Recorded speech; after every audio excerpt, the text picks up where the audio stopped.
Our next speaker is Gabriel Miller. I would like to add my voice to the chorus here today in opposition to this ridiculous resolution. At a time when the rest of the world is condemning Israel for committing war crime after war crime, Chicago is fiddling around on whether to condemn Hamas. By doing so, Chicago will be doing its part in enabling the genocide of Palestinians. And this resolution acts like it's on the side of innocent civilians.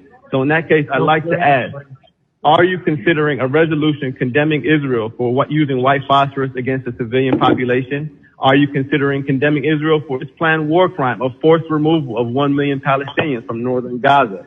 Are you going to condemn them for cutting off food, water, and electricity to Gaza, another war crime called collective punishment? Did it ever cross your mind to condemn Israel when they assassinated Palestinian journalist Shireen Abu Akleh in broad daylight, or when they brutalized the people carrying her coffin peacefully, or when Israeli snipers killed innocent peaceful protesters throughout the March of Return? Did the people in office before you ever consider condemning Israel at any point? Since its inception, when it crammed a country full of people into a 60-mile corner of their own country, creating the largest concentration camp in history, the largest open-air prison in the world?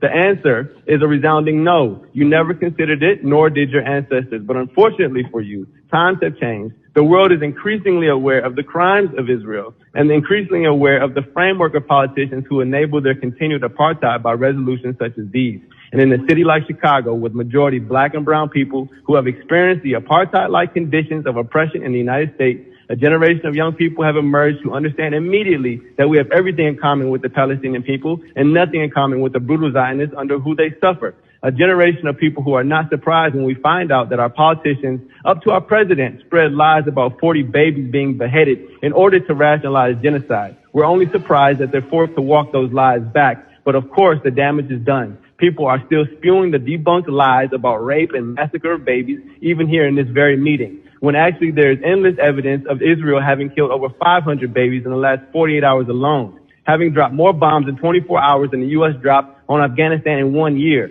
And finally, let it be known that condemning the attack as the actions of some fringe group misses the point of what's going on. The attacks were carried out by a broad coalition of groups from every section of Palestinian society, not just Hamas. That coalition represents a people determined to attain freedom at any cost, and they have arrived at this point in the face of a broad coalition of right-wing Zionists and their supporters like those in the city council who would start a meeting with a prayer calling for their attempts at freedom, a second Holocaust, where are so silent you could hear a rat piss on cotton when innocent, peaceful Palestinians are annihilated day in and day out like the Native Americans of this country. If it were another time, these same people would be condemning Africans for rebelling against their slave masters during slavery, such as Nat Turner or in the Haitian Revolution. Thank you.